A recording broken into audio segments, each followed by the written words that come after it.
২৬শে বিধানসভা নির্বাচনের মেগা ফাইট, প্রস্তুত মহারথীরা, তুনে সব তীর ছুটতে প্রস্তুত যোদ্ধারা। কিন্তু প্রশ্ন হলো, সবার সব অস্ত্রে আগের মতোই ধার রয়েছে তো?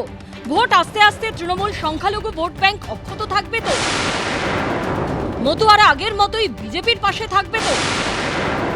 কারণ এসআইআর এর পর ভোটার তালিকায় তাদের নাম উঠবে কিনা, 2026 সালে তারা আদৌ ভোট দিতে পারবেন কিনা তা নিয়ে ক্ষোভের সুর ধরা পড়েছে মতুয়া ভোটার থেকে মতুয়া ঠাকুর পরিবারের সদস্য এবং বিজেপিরই বিধায়কের গলায়।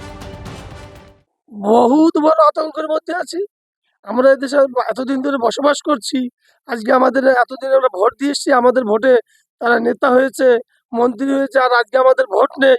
এই যে বনগাঁ মহকুমা মতুয়া অধ্যুষিত, সেখানে 1,34,000-এর উপরে ডাউটফুল ভোটার আছে। কি মনে করেন কত শতাংশ মতুয়া আছে? 1,34,000-এর মধ্যে একদম চোখ বুঝে 1,20,000 আছে, একদম 80 থেকে 90%। ইতিমধ্যে মতুয়াদের ক্ষোভকে হাতিয়ার করতে 25শে নভেম্বর মতুয়াগড় বনগাঁয় সভা করেছিলেন মমতা বন্দ্যোপাধ্যায়। এবার মতুয়া অধ্যুষিত রানাঘাটে সভা করতে আসছেন নরেন্দ্র মোদী। জানিয়ে প্রশ্ন উঠছে, মতুয়া ভোট ব্যাংকে ড্যামেজ কন্ট্রোলের জন্যই কি এই সভা? পর্যবেক্ষকদের মতে একদিকে মতুয়া ভোট ব্যাংক যদি বিজেপির মাথা ব্যথার কারণ হয়, তাহলে তৃণমূলের উদ্বেগের কারণ হতে চলেছে সংখ্যালঘু ভোট। কারণ আগামী সোমবারই নতুন দল ঘোষণা করতে চলেছেন তৃণমূল থেকে সাসপেন্ডেড সংখ্যালঘু বিধায়ক হুমায়ুন কবির। আর তার উদ্দেশ্য যে সংখ্যালঘু ভোট ব্যাংক, তাও তিনি স্পষ্ট করে দিয়েছেন। আমি নিজে মুসলিমদের অধিকার বুঝে নেওয়ার জন্য এই বিধানসভায় 135টা লড়ে 70 থেকে 90টা সিট নিয়ে আসবো এই বিধানসভায়। পর্যবেক্ষকদের মতে হুমায়ুন কবির সংখ্যালঘু ভোট ব্যাংকে ভাগ বসালে তাতে সব থেকে দুশ্চিন্তা তৃণমূলের। তা কার্যত স্পষ্ট হয়ে গেছে মমতা বন্দ্যোপাধ্যায়ের মন্তব্যেও।